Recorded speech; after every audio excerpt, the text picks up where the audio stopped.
आज हम लोग प्रश्नावली 1.2 का क्वेश्चन नंबर 5 हल करेंगे, जिसमें कहा गया है जांच कीजिए कि क्या किसी प्राकृत संख्या n के लिए संख्या 6n अंक 0 पे समाप्त हो सकती है। अगर कोई भी संख्या 0 पे समाप्त हो रही है, इसका मतलब है कि उसके प्राइम फैक्टराइजेशन में कहीं न कहीं 2 into 5 के रूप में आना चाहिए। जो उसका अभाज्य गुणनखंडन करेंगे उसमें कहीं न कहीं 2 into 5 का फैक्टर आना चाहिए। अगर वह फैक्टर नहीं आ रहा है तो वो संख्या 0 पे समाप्त नहीं हो रही है। अगर कहीं न कहीं 2 into 5 का फैक्टर आ रहा है तो वो संख्या 0 पे समाप्त हो जाएगी। इसलिए क्या किए, अगर कोई संख्या 0 पे समाप्त हो रही हो तो उसका अभाज्य गुणनखंडन 2 into 5 होना चाहिए, कहीं न कहीं 2 into 5 आना चाहिए। अब यहाँ पे देख लेते हैं 6n के लिए, यहाँ पे 6n बोला गया है तो 6 का अभाज्य गुणनखंडन हो जाएगा 2 into 3, पावर n है तो n बैठा दिए। अब यहाँ पे देख सकते हैं 6n के लिए 6 का गुणनखंडन हो जाएगा 2 into 3।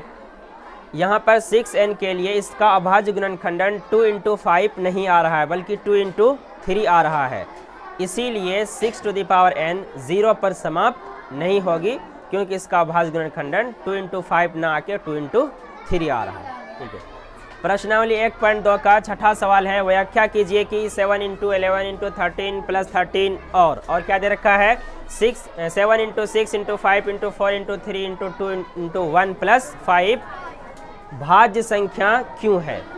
भाज्य संख्या किसे बोलते हैं? ऐसी संख्या जिसमें खुद उस संख्या और एक के अलावा और भी तीसरा कोई क्या हो, भाजक हो, यानी कि और भी तीसरी संख्या से वो कटता हो तो उसे कौन सी संख्या बोलते हैं? भाज्य संख्या बोलते हैं। यही साबित करना है। बताइए कैसे भाज्य संख्या? भाज्य संख्या तो है, इसको व्याख्या करके साबित कर देना है कि यह भाज्य संख्या है।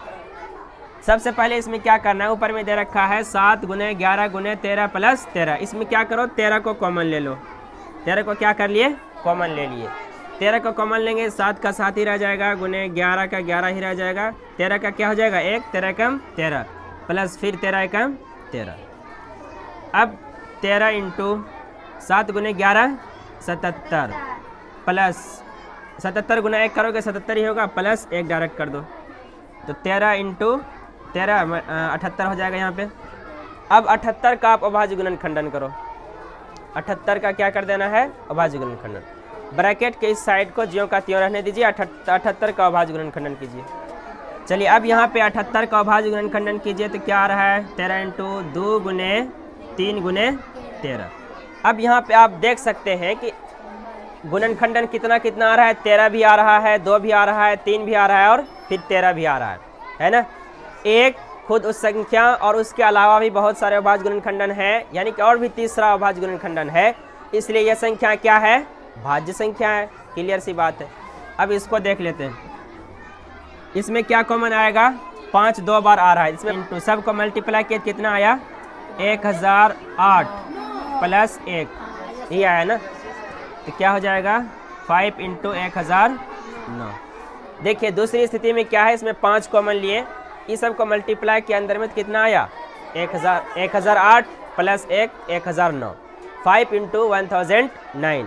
अब यहाँ पे ये दोनों को गुना कीजिएगा, जितना आएगा उसमें इससे भी भाग लग सकता है, इससे भी भाग लग सकता है, और उस संख्या से भी भाग लग सकता है, और 1 से भी भाग लग सकता है।